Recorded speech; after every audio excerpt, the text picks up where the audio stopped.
And now, let's proceed to the different theories of learning. First, the behaviorism. So, ano nga ba itong behaviorism? Behaviorism means it is confined to observable and measured behavior.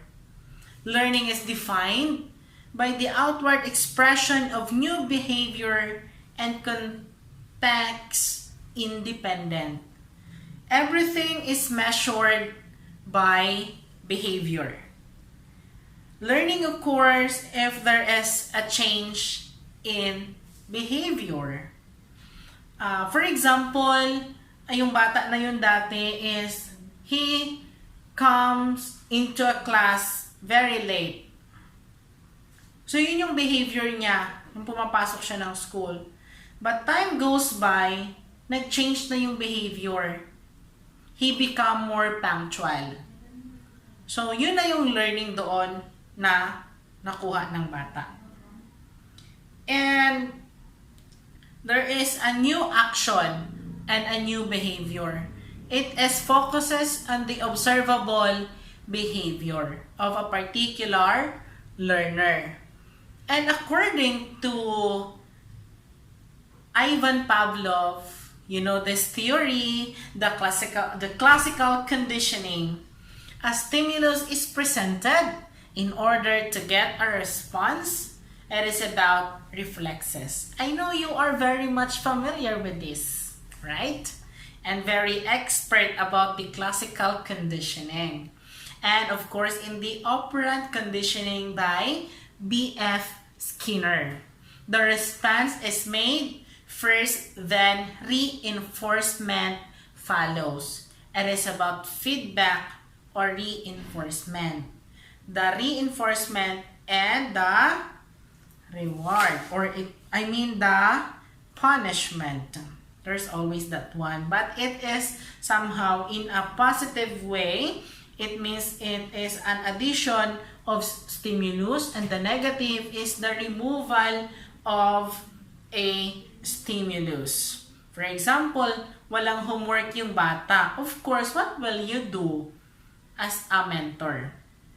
Or else, yung bata na yan, umuwi sa bahay, pagkatapos kumain, niligpit yung mga hinugasan.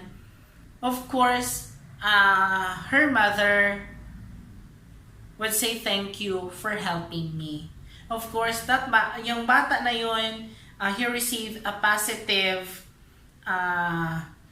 reinforcement. Or the classroom setting of the behaviorism. Of course, nandun lagi yung rewards and punishment. Pero paano mo ba yun siya gagawin as a mentor or as a teacher? Kasi maraming mga bata na very sensitive. So we need also to be sensitive enough on giving some rewards and punishment to them. It is our responsibility as a teacher to give feedback in a proper manner. And the lecture of this based on a highly structured. And second, the cognitism or the cognitive theory. The knowledge is stored cognitively as symbols. Symbols lamang yung mga knowledge na yon. Learning is the process of connecting symbols in a meaningful and memorable way. Study focused on the mental processes that facilitate symbol connection. For example, nakakita tayo ng heart. Of course, what comes into your mind when you see a symbol of heart? A lot of meaning. For example, love. It is about relationship, love of family, love of teachers for us as learner. Marami siyang symbols. It creates different meaning in a memorable way. And according to the theory or studies of discovery learning by Brunner, anybody can learn anything at any age. No age kung ikay naglo-learn. walang age limit. Sabihin natin, 16 na ako, hindi na ako pwedeng matuto. No, as long as you are living. Kaya nga sabi ko kanina, learning is a lifelong process. Provided it is stated in terms that they can understand. And powerful concept transferred to many different situations. Only possible through discovery learning. Yun yung kay Brunner, the discovery of learning, that allows students to discover something new. Let students to work to develop the meaningful ideas, the critical thinking of that particular student, particular learning, na mayroon siyang natututunan out of his or her discovery. And second, the meaningful verbal learning by Ausubel. When learners have difficulty with a new material, go back to the concrete anchors. Provide a discovery approach and they will learn. And in the classroom setting of cognitism, it is more on inquiry-oriented projects. Kasi maraming mga queries, it's all about questions, it's all about queries. And provide opportunities for testing of hypothesis. Guess kayo kung anong meron. Kasi yung mga cognitive natin na mga bata, marami yan silang mga ideas. And they are, a lot of curiosity must be encouraged. Diba? Dapat marunong tayo mag-facilitate nun. And third, the multiple intelligences. So we have 8 multiple intelligences. Grew up of constructivism and was framed around metacognition. Metacognition means learning beyond learning or the before learning. All people are born with 8 intelligences, and these are verbal linguistic, visual spatial, logical mathematical, kinesthetic, musical, naturalist, interpersonal, and intrapersonal. Those are the 8 multiple intelligences that enable students to leverage their strength and purposely target and develop their weaknesses. And the classroom setting of the multiple intelligences, delivery of instruction via multiple mediums. Hindi lang tayo magsistick doon sa mga traditional way natin or a traditional way of giving some instruction. We need to be creative enough on providing an instruction or yung medium na ating gagamitin in our learners. And student-centered classroom. It focuses on the student learning process. Focus tayo sa kanila. And it is self-directed learning. Kaya ang role ni teacher dito is just only a facilitator. You are only facilitating learning. Allow them to work on their own.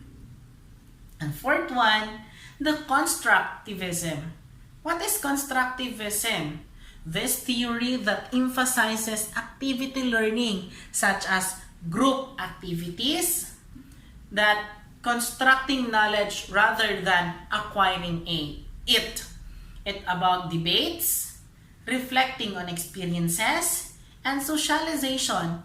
Allow them to work with peers to construct their own knowledge. And according to Lev Vygotsky, the most significant theorist of social constructivism, known for his theory of the zone of proximal development or ZPD. What does this mean, the proximal development? Okay, for example, yung bata, on-off siya ng faucet. So, ang alam lang ng bata, dito na level, mag-on-off lang siya.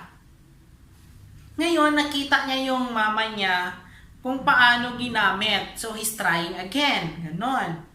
But then, yung sa third one, nandoon na yung presence ng mother, which is kung paano yung proper na pag-on-off ng faucet. And on the first one, doon sa proximal development, siya na mismo, alam niya na on his or her own kung paano i-on and off yung faucet. So, yun yung ibig sabihin ng zone of proximal development. Observe that children rarely did as well when performing alone than they did when working collaboratively with adult. Yan siya. And the teachers or the instructors are meant to be facilitators, not teachers. And facilitators provide an environment for the learner to construct his or her own conclusion. And instruction make use of group work, and instruction may utilize Socratic methods of student-oriented discussion. Maybe dapat student-centered siya. Hayaan natin yung mga bata. Allow them to work. Allow them to think on their own. And the learners should be active in classroom discussion. Para mas maganda yung interaction, dapat mayroon ding active na participation yung mga bata sa discussion. And they could reflect on the material with one another. They could relate the lesson into past experiences. Yan kasi marami tayong mga natututunan and the past experiences which we can connect yung mga new learnings natin. Diba? And they could utilize the internet to research connections between the material and the current events. Yes, allow them to explore, to browse the internet of what is the new trend or the new or what kung ano yung mga bagong nangyayari sa ngayon so that they might also be able to aware and kung paano gumamit ng teknolohiya. And the constructivism relates to my personal teaching philosophies in that I view every student as an individual. And I believe that students should construct their own knowledge, not really on lectures. And last one, the experiential learning. What is it? The experiential learning or the process of making meaning out of a direct experience, or when we say it is learning by doing. Yan. Allow them to perform. Allow them to learn by their own. And the critical factors of this is personalized reflection about and experiences. Allow them to create a good reflection on their experiences. Kasi marami sila natututunan sa mga ginagawa nila. Allow them to reflect on it. And this theory emphasizes the process of learning, not on the product. Why is it so? For example, 5 plus 5 is equals to 10. Alam mo ang sagot na 10. Pero paano yung process? Paano mo nakuha yung sagot na 10? Ano yung process mo? Importante yung process natin. Okay. For example, another example is the square root of 81. So the square root of 81 is 9. Ano po ba? Pero doon, paano yung process or paano nakuha yung 9? So, turuan natin ang tamang proseso yung mga bata kung paano natin nakuha. Kaya yun yung ibig sabihin dito. For example, this one on the field trips. Why we conduct field trips? Anong purpose why we are conducting field trips? Okay, the purpose of this is to experience the real scenarios. Kasi mayroong mga learning na hindi lang natin siya natutunan on the four corners of our classroom. Mayroon sa labas. Na mas matutunan nila in a real experiences mismo.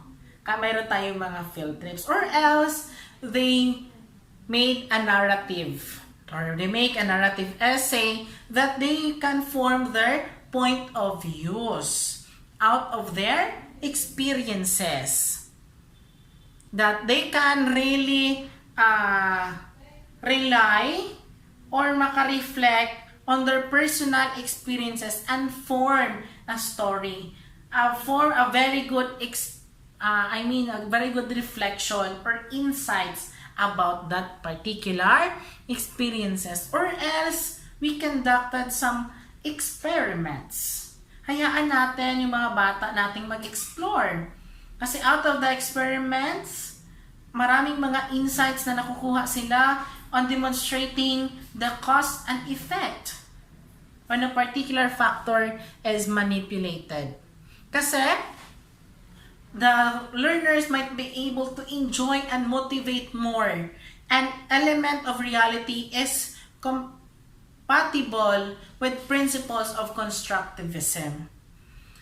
Enhances appreciation of more subtle aspects of a concept principle and promote critical thinking. Yun yung experiential theory, na kung saan we allow our students to learn by their own or learning by doing, to develop the critical thinking of our learner, to motivate them to do more on the activities at mas maging exciting yung kanilang mga gagawin.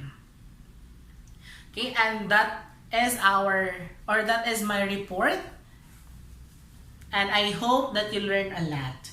Thank you for listening, and good day to all.